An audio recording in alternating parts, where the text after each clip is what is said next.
Praise the Lord. Let us pray. Heavenly Father, in the name of Jesus, we thank you, Lord, for this opportunity once again to hear your word. Thank you for your presence, O God. We welcome you, Holy Spirit, for you have said in your word that where two or three gathered in your name, oh God, you are there in the midst of them. So we believe that you are here, oh God. We thank you for your presence. We thank you, Holy Spirit, for you are here teaching us, oh God. I pray that reveal yourself, oh God, with power and authority. Hindi po kami lalabas, oh God, sa sanktuaryong ito na hindi kami napuspos ng iyong banal na Espiritu. Thank you, Lord, for your word. In Jesus' name we pray. Amen. Hallelujah. Praise God. Nagpapasalamat din ako sa Panginoon sapagkat ako din ay pinagpala ng Diyos dahil nandito ako. At I was so blessed sa mga testimony ng ating mga kapatiran. Ako din, nag-alaga din ako ng Down syndrome sa Discovery Bay. And so I feel you, sister, yung hirap ng nag-aalaga ng mga special child. And also my testimony is that God sustained me, God provide all. At saka, nung nagpakulegyo ako, alam nyo nung college na yung anak ko, God bless me with a good employer. Pero nag-for-good na sila, American sila. And God give me a lot of part-time. Hindi ko kayo ni-encourage na mag-part-time because this is, pribileyo na binigay ng amo sa akin dahil palagi silang wala. So, habang wala sila, they introduce me to sa mga friends nila, ganyan. So, nasusustain dahil yung course ng anak ko is a little bit expensive. Engineering. So, mataas ang demand. Mataas ang demand ng pera. And this is the grace of God. Dahil nung graduate na siya, ay nawala lahat ang mga part-time ko. Sabi siguro ni Lord, tama na. Kung ano lang yung meron, kung ano lang yung sahod mo, yun na. So nagsabay-sabay sila na nawala. Meron pa akong massage noon. Nagpa-part-time ako ng massage. Recommendation din ng amo. Tatawag si friend kong ganito. Kailangan niya ng massage. Sabi niya, puntahan ko. After 1 hour, bigyan nila ako ng 300. Umaipon yun, padala ko ulit. Ganyan. Pero nung graduate na yung anak ko, wala na, nagpo-for-good na sila. So wala na akong extra. Ang bagsak ko, minimum. Kaya ngayon, yung sahod ko, minimum na lang din. Pero wala na akong masyadong expenses kasi graduate na yung anak ko at hindi ko na siya pinapaaral. Siya na rin ang nag-supply ng pangailangan ng family namin sa Pilipinas. So that is the grace of God. And I'm so blessed na pinayayaan din ako ng Panginoon ng miracle child. Hindi na siya child, lady na. Miracle lady. Amen. At every day of our life, we are living in a miracle. Dahil maraming natutulog, hindi na nagigising. At maraming kagaya ng testimony ng isang kapatid natin, who knows, di ba? Ang purpose lang nila is mag-enjoy. Pero hindi nila alam na yun na pala ang huli nila. So, this time, because today is Holy Friday, sabi nila, most of us, kapag nawawala po ang isang tao, nire-reminisce natin yung mga picture, yung mga huling sandali niya, di ba? Yung mga huling text niya, yung mga huling words niya, inaalala natin. Yung mga huling pangyayari sa buhay niya, inaalala natin at gusto natin i-refresh. Dahil yung na lang ang huling sandali na pwede natin, wala nang dugtong, di ba? Pero praise God, kasi this time, i-reminisce natin, alalahanin natin yung mga huling sandali ng Panginoong Jesus. Pero, praise the Lord, after ng kanyang kamatayan, mayroon pang kadugtong. Amen? At yun ang ating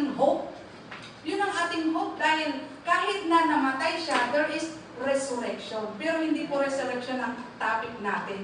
Ang topic natin ngayon ay mamaya ko na i-flash, sister, yung topic natin. Para mayroong suspense. Okay, let's read muna. Maglakbay tayo nung panahon ng ating Panginoong Jesus. Place your mind. Mag-travel tayo back sa panahon ng ating Panginoong Jesus. In Mark chapter 15. Imagine natin na tayo ay audience at naandun tayo sa Mark chapter 15. Okay? So, meron tayong i-observe dito, mga witnesses, mga taong naandoon nung panahon na yon. Okay? In verse 1, sabi niya, very early in the morning, the chief priest with the elders, take note, the elders, the teachers of the law, and the whole Sanhedrin made their plans. So they found Jesus, led him away, and handed him over to Pilate. Remember, ito yung mga huling sandali ng ating Panginoong Jesus. Okay? Verse 2, "Are you the king of the Jews?" asked Pilate. "You have said so," Jesus replied. The chief priests accused him of many things. Remember, nandito tayo. The chief priests accused him of many things. So again, Pilate asked him, "Aren't you going to answer? See how many things they are accusing you of." But Jesus still made no reply, and Pilate was amazed. Okay. Now, it was the custom of the festival to release a prisoner whom the people requested. A man called Barnabas was in prison with the insurrectionists who had committed murder in the uprising. The crowd came up and asked Pilate to do for them what he usually did. "Do you know what? Do you want me to release to you the king of the Jews?" asked Pilate, knowing it was out of the self-interest that the chief priest had handed Jesus over to him. But the chief priest stirred up the crowd to have Pilate release Barnabas instead. "What shall I do then with one of you called the king of the Jews?" Pilate asked them. "Crucify him," they shouted. Mag-pause muna tayo. Okay, imagine tayo sa sitwasyon natin ngayon. Have you experienced discouragement? In-accuse ka nila? Have you experienced you are alone? Have you experienced ina-accuse ka ng mga bagay na hindi mo ginawa? Have you experienced that? Amen. Have you experienced also na walang nag-defend sa'yo? Wala man lang nagtanggol sa'yo? Have you experienced yung may humingiti sa inyo? Kasi siguro iisip niya in the past, ako yung. Have you experienced also ang na-experience ng Panginoong Jesus na hindi man lang siya nakapagsalita kasi all the accusation were wrong? Wala ka nang masabi. Sa mga amo natin, na-experience natin yan. Ako minsan, I was so bold na ang sa isip ko, sasagutin ko na sana yung amo ko kasi mali yung sinasabi niya sa akin. Pero the Holy Spirit control my tongue. Sige na lang. Sabi ko, nanahimik na lang ako. Okay, sorry. Yun na lang ang sinabi ko. Tapos biglang nanahimik yung amo ko. Hindi na niya pinagpatuloy yung galit niya. Okay, it's okay. Sabi niya. So, we experience sometimes, ngayon sa Facebook na lang, hindi lahat ng trending tama. Hindi lahat ng pinapalakpakan tama. Minsan, kung ano pa yung mali, yun ang gustong-gustong inaaprubahan ng tao. Diba? Kagaya ng Anong gusto natin, gusto na nila na every year merong mapapalaya. Si Jesus, imbis na siya ang mapalaya, kasi He is known na nagpapagaling, He is known na nagpalayas ng demonyo, He is known na pinagaling niya yung bulag, yung may ketong, yung may paralitiko, yung nasaniban ng demonyo, nagpakain ng maraming tao. He was known with that. Pero bakit yung mga tao, despite sa mga nakita nilang mabuti, nung tanongin ni Piloto, ni Pilate, sino ang i-release natin? Sino ang gusto nilang i-release? Si Barabbas, yung na-accuse ng murder. Tingnan nyo ang mga tao minsan. Bakit sino pa yung hindi mabuti, siya pa ang pinili? Diba? Siya pa ang pinili. So, tayo yung malagay sa sitwasyon na yon.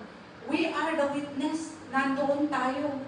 Ano ang magiging feeling natin? Nakukuha nyo ba? You are the witness. Nakukuha nyo yung point doon? Na minsan kung ano yung mali, kung sino yung mali, siya ang gusto ng mga tao. So anong sabi nila? Crucify! Sabi nila, crucify Him. If you are in the place of Jesus, ano ang mararamdaman mo? Remember that at that time, He is but human being.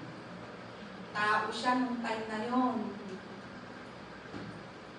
Kaya mga kapatid, God knows our feelings.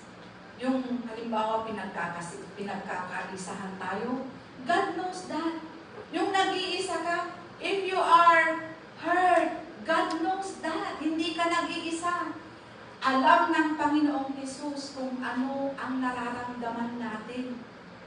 Dahil siya mismo naranasan niya at that time.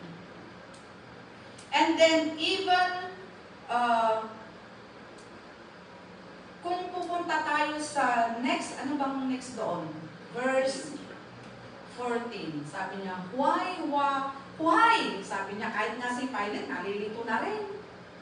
Kasi, siyempre leader siya. Pero wala siyang magawa kasi ang karamihan na ang nagdesisyon.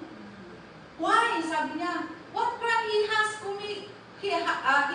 has he committed? Asked Pilate. But they shouted all the louder, crucify him.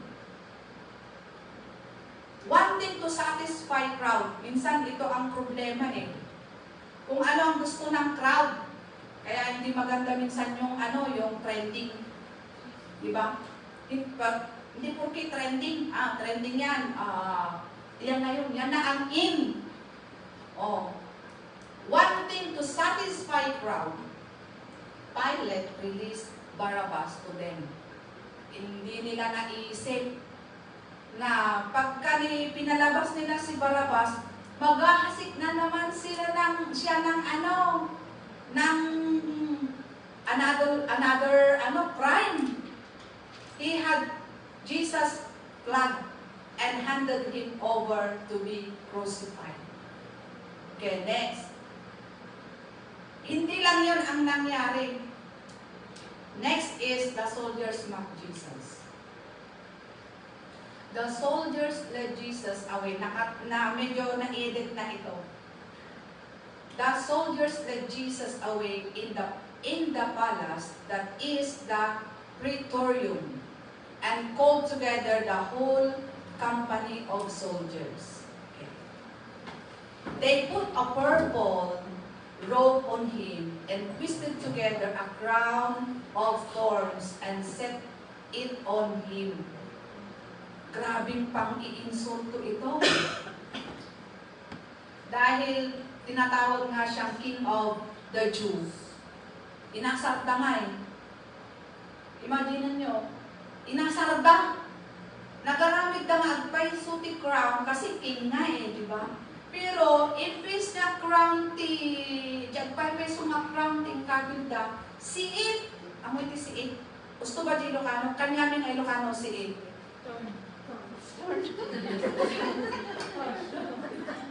Ano sa Tagalog ang siit? Tinig. Kala ko pa, hindi tayo pareho ng ano? Okay. Okay. So, tinig. Hindi tinig ng ano, isda. Okay. Again and again, they struck him on the head with a staff and spit on him. Grabe, lalo siguro pa yung mamada pa yung dito. Ay na, di pa yung nga, dahil tutuprada mo nga ikaw, at kulay-kulay na. Grabe, imagine nyo lang nun. Let's imagine, pinahalo-palo siya from head, and then pinagdudura siya. Falling on their knees, they paid homage to him. Yung talagang yung sinusundan pa talaga siya hanggang yung talagang minamak talaga siya. Wala pang nakaranas ng ganito. Tayo, ini-insulto lang tayo. Katulong. Wala daw kanya tayo. Katulong kalahan, kasjay. I was experienced when I was, ate yung naamong kumutlaan. Aji ex na. I was, sabi niya, do you know that you are a slave?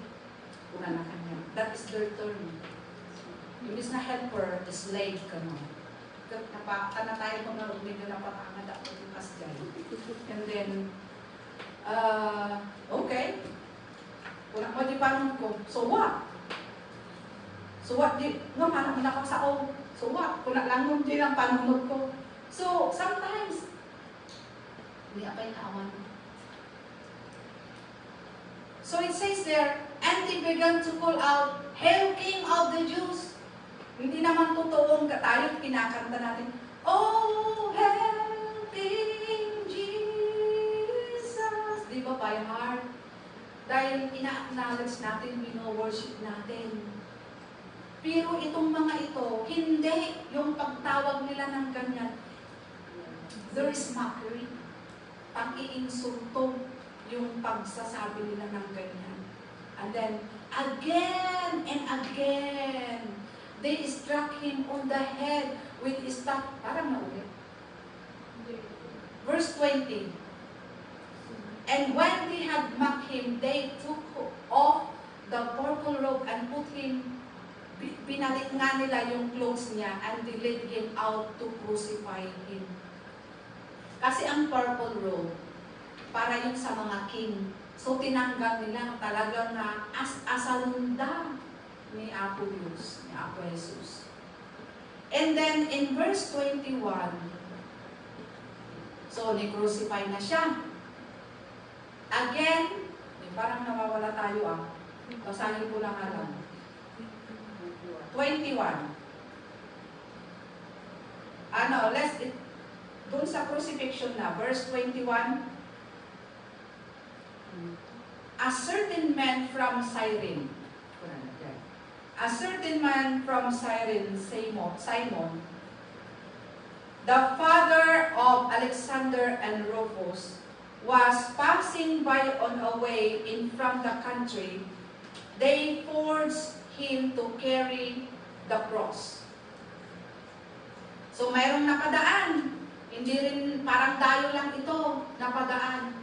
And then siguro sa awa na rin niya, kahit hindi niya kilala, ay pinagutusan lang siya na tulungan dahil nakikita na niya. Ikaw ba naman magbuhat ka ng napakalaking cross? Pinalo-palo na siya. Ano pang kalakasan meron ng ating Panginoong Hesus sa time na yan? Pinalo-palo na siya. Wala pa siyang kain, wala pa siyang tulog. Nanghihina na siya. At mabuti na lang may tumulong sa kanya at that time.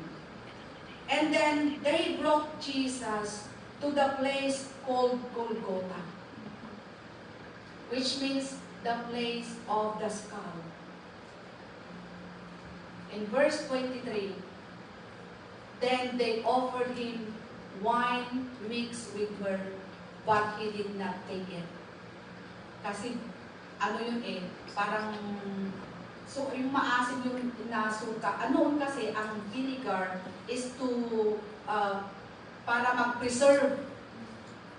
Di ba nga tayo, kumain nga tayo ng may suka, hahapdi ang sikmura natin. Siya ba naman na wala pang kinain, wala pang tulog, wala pang ininom, pakainin pa siya ng may suka. Siyempre, tapos, can you imagine, magka-crush na lahat, may mga sugat-sugat ka, pag pinainom ka pa, siyempre dadaloy dito sa lahat ng parte ng katawan mo, maraming sugat, bababayan. Can you imagine, duguan ka, tapos papainumin ka ng ganyan. Verse 24. And they crucified him, dividing up his clothes. They cast lots to see what each would get. Nagpinustaan na pari. It was 9 in the morning when they crucified him. Okay. Ano po ang lesson na makikita natin dito? First, the witnesses. Every one of us, we have different reaction. Different, ang mga response natin, for example, sa pag-rise ng alam natin yung nangyayari sa Iran. Apektado ang gasolina, ang mga bilihin, apektado. Mananampalataya man o hindi, iba-iba ang reaksyon. Okay. Sa amin, ang na-observe ko, kasi ganito yon. Yung family namin, ang ginagamit nila sa pagluluto ay gasol. So dahil mahal na ang gasol, imbes na sisin ang gobyerno pagsalita, bla bla bla ng kung ano-ano mga reklamo. Alam niyo yung ginawa nila? Dahil marami kaming noong bagyo, maraming mangga ang natumba. At yung mga kahoy na yon, buti na lang hindi nila ibinenta. At anong ginawa nila? Ngayon nagagamit. Imbes na gasol, nagluluto sila sa kahoy. At dahil magkakapamilya naman yung isang kumpaw, isang silya na ang niluluto para makatipid isang lutuan. At kung kainan na, umay ka doon! Lahat sila salo-salong kakain. Isang lutuan ng ulam, isang lutuan din ng kanin. Para makatipid. So we have different reaction kung ano yung, parang yung din, halimbawa may nag-birthday. Yung kagaya na lang yung kinain, yung niluto ni Sister, ni Sister Annie. Mercy. Ay, Sister Mercy. Hindi, yung ba yung tawag doon? Yung lubak. Ano yun? Lubak ko. Yung lubak ko, pinakain ni Sister Annie. Nung si Sister Mercy ang kumain, nagulat kami, akala namin nakakain ng ipis. Sabi niya, so na-shock kami. Yung pala ayaw niya ng Chinese meat, Chinese sausage. Nung kinain namin, okay naman, wala kaming masabi. Nakita niyo yung reaction na parehong lubak ko, pero magkaiba ang reaction. Sa praise and worship naman tayo pumunta. Hindi ko makalimutan yung testimony ni Pastora Ida. Nung pumunta siya ng Singapore, kasi sanay tayo na kapag nandito sa harap, naka-skirt tayo, yung di ba, formal tayo. Si Pastora Ida, may testimony siya noon, nung nasa Arion pa kami, sa Singapore daw, may nag-leak, naka-slacks. Kasi dahil naka-slacks, hindi daw siya makapag-worship kasi naka-slacks. And the Lord rebuked Pastora Ida. And sabi daw niya ng Spirit sa kanya, pumunta ka ba dito para, dilaw? You come here to worship me. What's the point there? Kahit po, mali-mali yung kahit na mali-mali yung string ng gitara, ay yung chord ng gitara, kahit mali-mali yung nagkakanta, sintonado or what, if you have a good heart, walang maapektuhan sa'yo. Diba? So we have different reaction in every situation. So ano ba ang problema doon? Yung sitwasyon o ikaw? O sa mga witness na lang. Anong nakita nyo sa mga witness ng panahon ng ating Panginoong Jesus? Meron ba kayong nakitang positive doon? Parang nakikita ko lang si piloto, si pilot lang. Kaso, at the end, wala din siyang magawa. Diba? Sino ang mga witnesses doon? Yung Sanhedrin, yung mga tao, yung mga priest. At ikaw, nandun ka din. They have different reaction. Mayroon pa ngang overreaction. Crucify! Sabi niya, kahit wala namang kasalanan si Jesus sa kanya, crucify, kasi trending. O kaya narinig na lang niya, ano ba yun? Basta ipukkaw mo, crucify! Crucify! O diba? Marami nagrarally sa Pilipinas. Nung in-interview, bakit ka nagrarally? Hindi ko rin alam eh. Basta sumama lang ako. Wala na. Diba? So we have different reaction. Number 2 na makikita natin, the response. What is your response in your situation? What is your response? In every situation, anong ikaw? Anong response mo? Kapag may pinagdadaanan ka, I was so blessed sa mga testimony kasi they have a good response sa sitwasyon nila.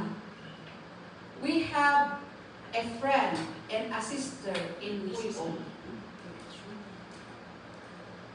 Dati hindi siya nag-attend sa Bible, sa Friday service.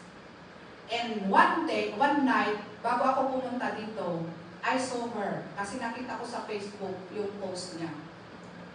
And then I said, oh, sister. Kasi sister kami doon eh. Kahit hindi nag-attend ng church, sister. Lahat, sister.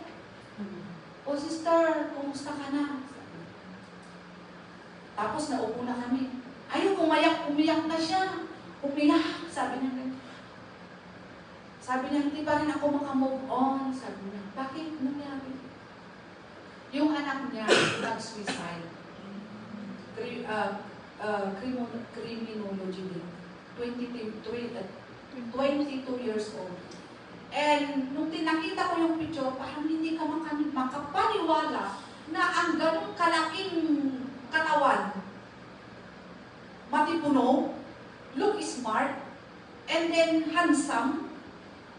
Kung titingnan, parang pagkakaguluhan talaga ng mga chicks, mga dalaga. Mukhang artista. At malaki pa ang talagang astig na astig, parang pulis talaga. Magkukumit ng suicide. Dahil nag-away sila ng girlfriend. At maraming expectation ang parents kasi ang both parents nandito. At ang anak nila, akala nila, may future. Talagang everyone expect na magiging maganda ang future. But he end up sa isang tali lang. Which is, i-compare ko sa mga ibang nanay. Kapag mayroon kang Kristo, hindi naman yung matutuwa ka. But it is easy for you to be healed. Sa Kanya, kasi nanay din ako, I have experience also when my daughter was 5 months. She was also parang wala pang comatose na ang lagay niya eh. Kasi ilang araw, 5 days na siyang hindi gumigising dahil na-dehydrate siya. So, nag-decide kami mag-asawa, iuwi na natin.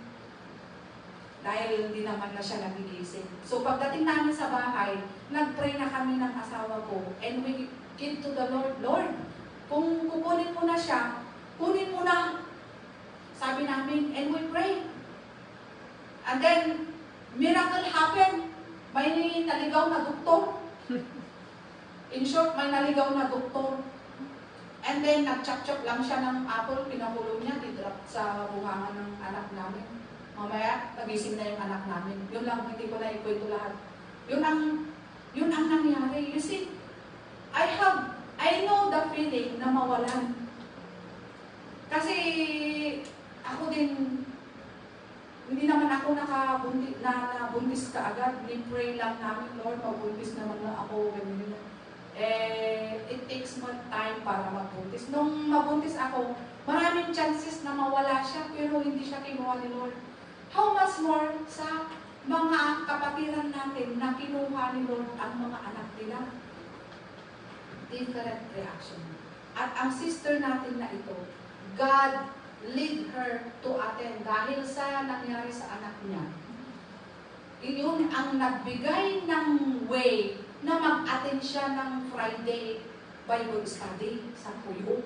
At ngayon, every Friday na nag-attend na siya ng Word of God at napapalakas siya sa mga salita ng Panginoon na naririnig niya. So you see, we have different response. Kaya we cannot judge anyone. Madali lang yan.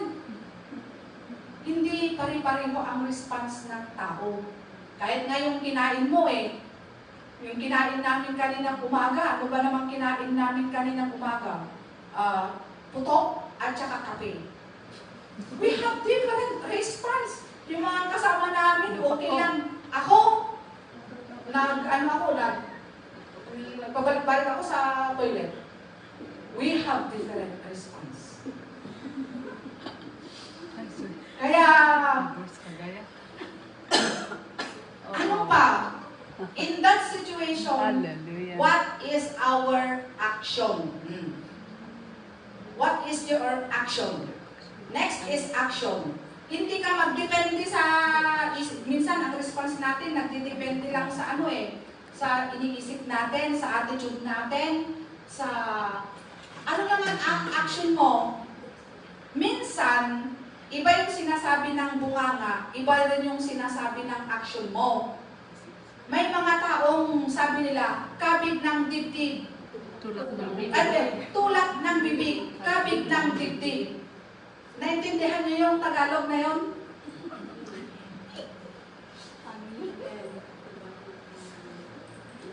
Tulak ng bibig, kabig ng dibdib. Yung sabi nila, ayoko siya. Yung pala yung puso niya, blag, blag, blag, blag, blag. Yung bang gusto niya pala na ganyan, opposite yung sinasabi.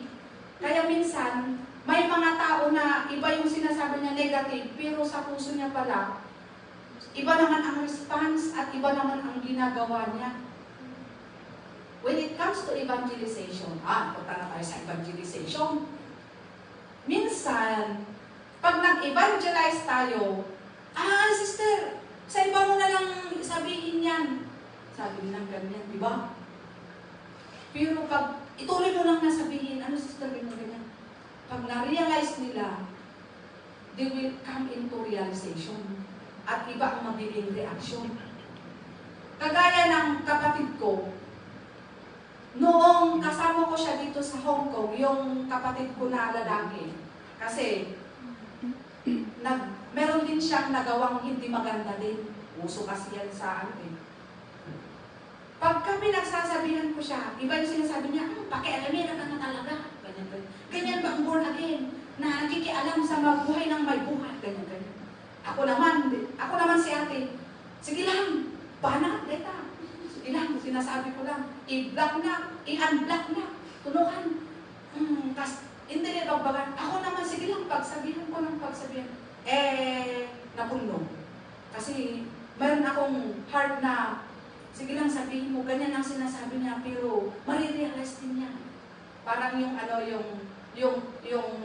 magkapatid, yung prodigal son, diba inutusan ng tatay? Sabi ng panganay, masalutat, kumanahan na nagdunod. Pero, siya din ang gumawa. Yung bunso, tata, Pero siya naman ang walang ginawa. Kinuha pa nga niya yung mana niya. Opposite. So alam niyo na ang tulak ng bibig, kabig ng dibdib. Natapasan yun? Sa mga Kristiyano, dapat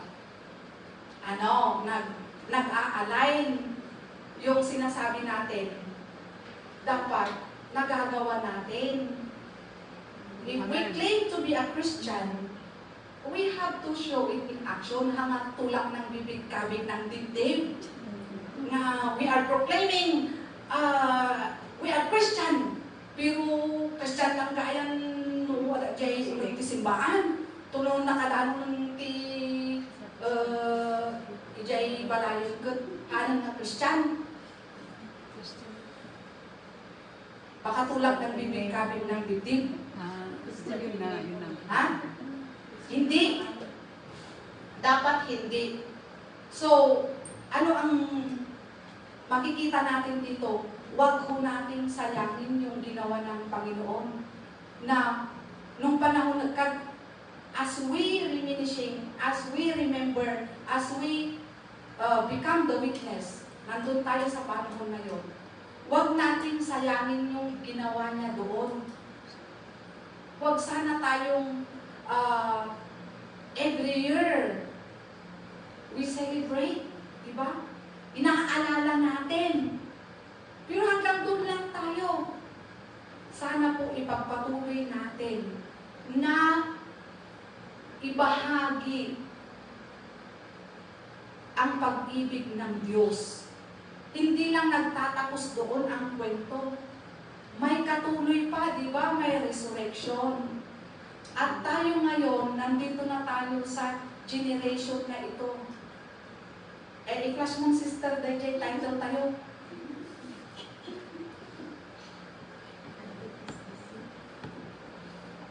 Malapit na tayo. Who is Jesus to you? Who is Jesus to you? Ikan kayo ti 30 seconds. Who is Jesus to you?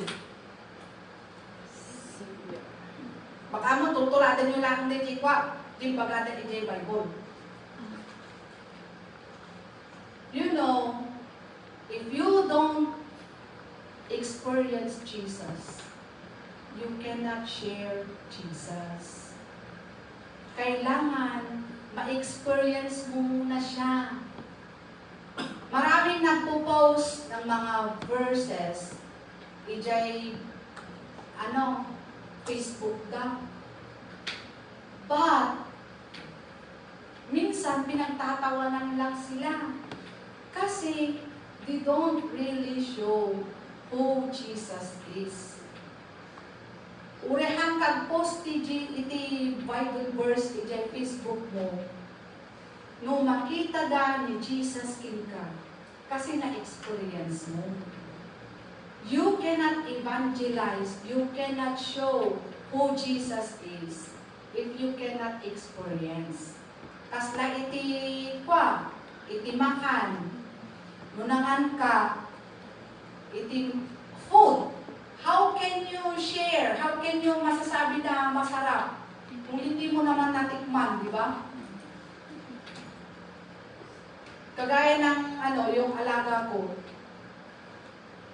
sabi niya, naamoy niya yung ginawa kong banana bread, na-smell niya. Nakita niya sa kusina.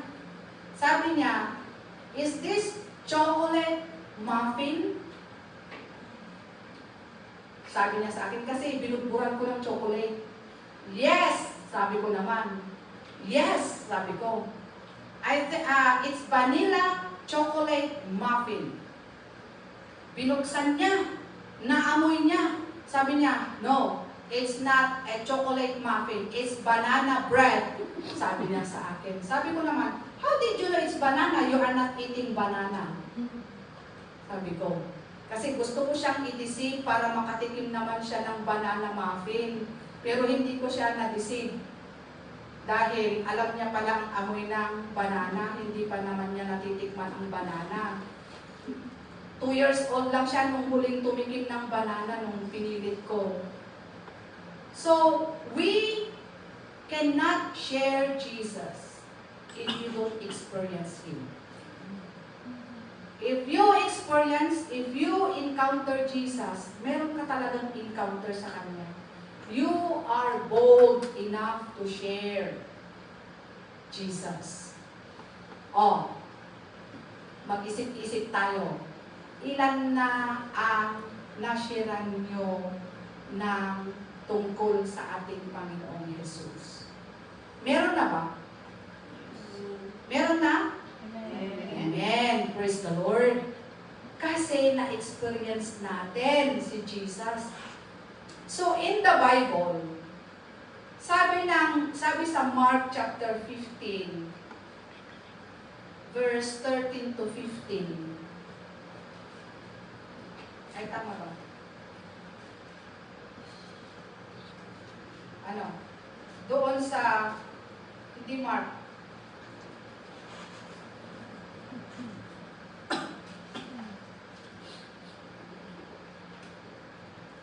Sa Matthew pala, Matthew. Ang Matthew system.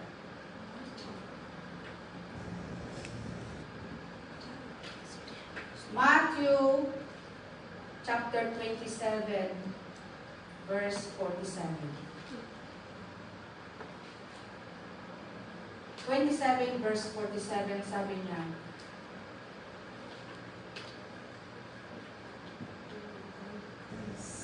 when some of those standing there heard this, they said, "He's calling Elijah." O, naghaka-haka dan. Nagkinkinag-ngay kami. Di ba nasa cross ang ating Panginoong Jesus? And then nagkaroon ng lindol nung namatay siya. Sabi nila, when some of those standing there, sabi nila, "Oh, he's Elijah." Nagbuktudan. And then in 54, sabi naman ng iba, when the centurion and those with him were guarding Jesus, so the earthquake and all had happened, they were terrified and exclaimed, "Surely he was the Son of God."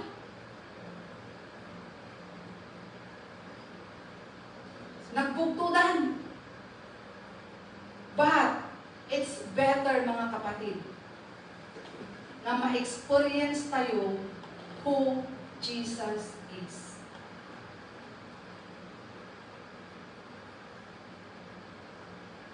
In Luke chapter 23, verse 36, meron pa tayong binabasa doon sa Luke. The soldier also came up and mocked him. They offered him wine and vinegar and said, "If you are the king of the Jews, and save yourself." Dahil pa'y gayam, nalipatak nga na isingin. Iti minakda, iti nagmakda, dagiti pa'y timbagada. O, no talaga nga si ka iti king of Jew. Isalpar mo ati bagbagin. Napadasan yung tinakangkantsawan. Kunada, daw kayo mga Pilipino, Christian nation kayo, apay nakatulong kayo, where is your God?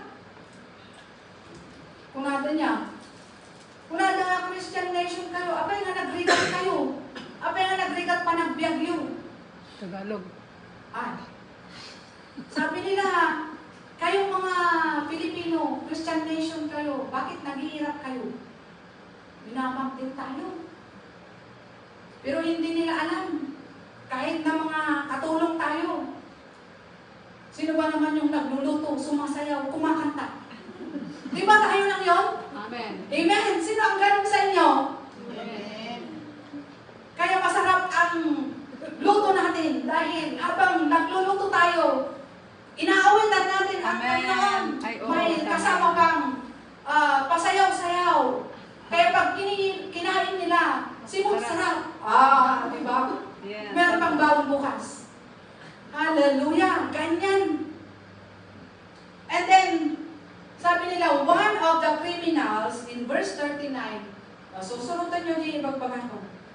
One of the criminals criminals who hang there hurried insult him. Aren't you the Messiah? Save yourself na naman. Ini-insult nila. But the other criminal rebuked, don't you fear God? He said, since you are under the same sentence, we are punished, justified, for we are getting what we did deserves. This man has done nothing wrong. But pwede may isa, positive. The response na. Isuna, siya, naihang siya, katulad natin, wala naman siyang ginawang masama. Tayo, deserve natin na maparusahan kasi may ginawa tayong masama. Pero siya, wala siyang ginawa. So, yan yung mga witnesses ng panahon ng ating Panginoon. They have different response. They have different reaction and action. How about us? If we are there as a witness, who is Jesus in you? Who is Jesus to you?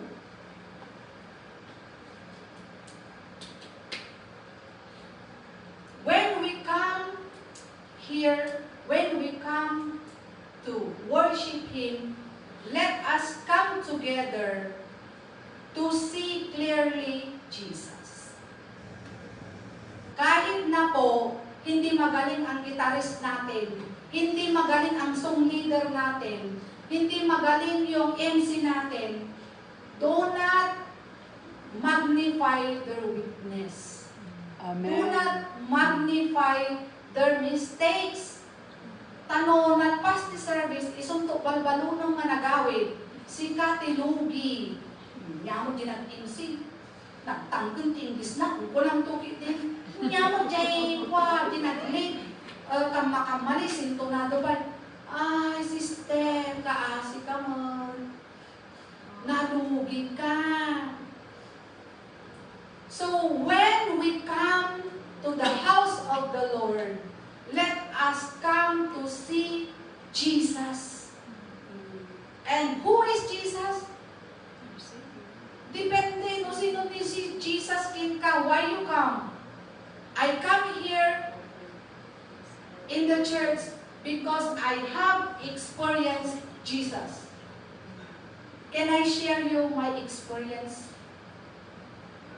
Jesus is my Savior. He saves me a lot. Na ang dami niyang ginawa sa buhay ko.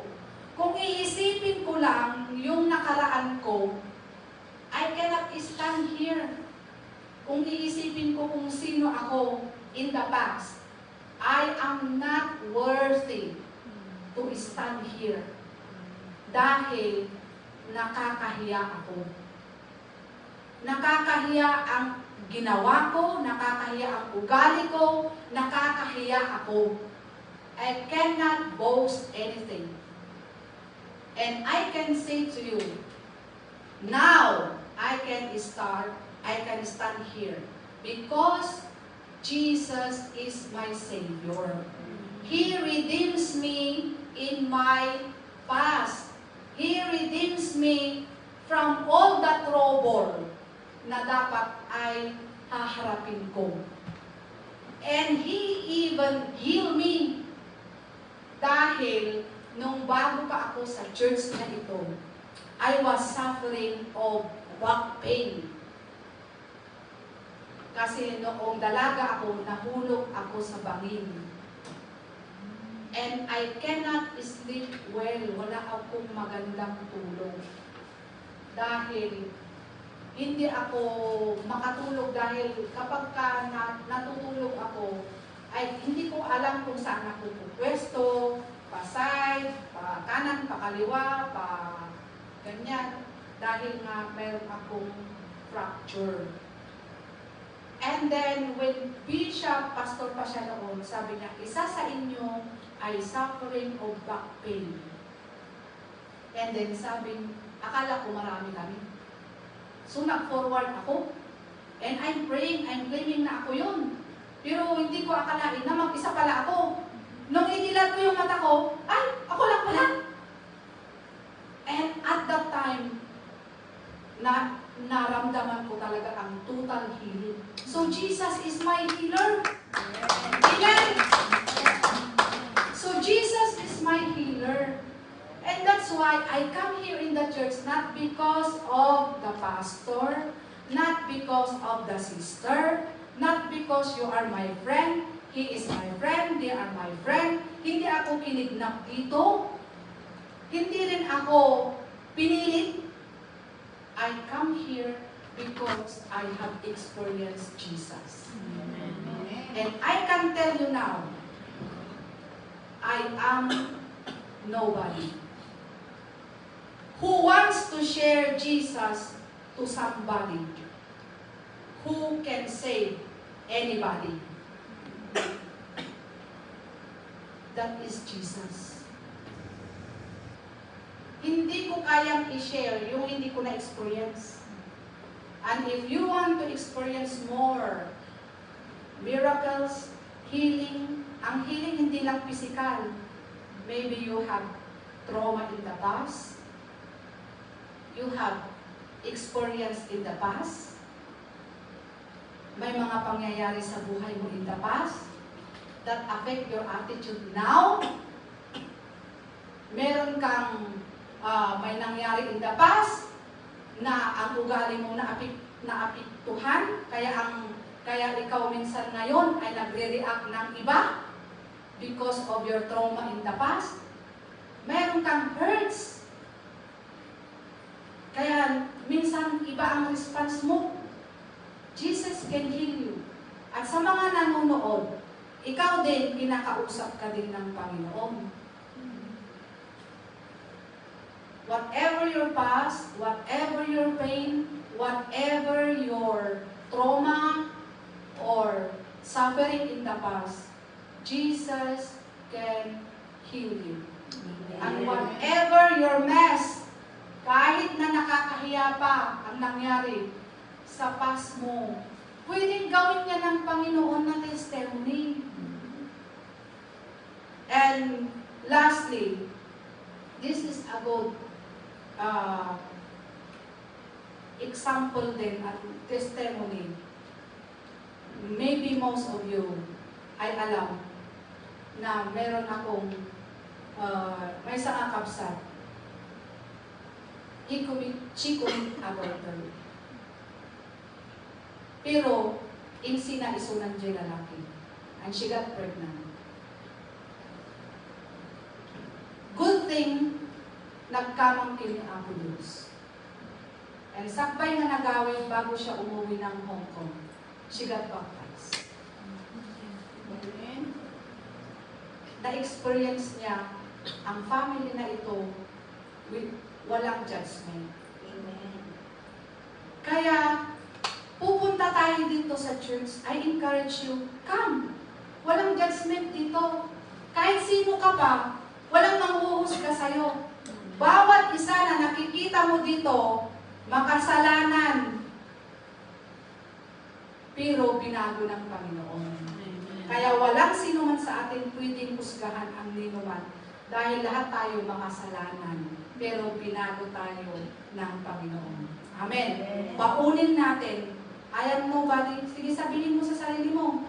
I am nobody who wants to share Jesus to somebody. Who wants to share Jesus to somebody. Who can save anybody. Who can save anybody. Sana po i-apply natin yan sa sarili natin.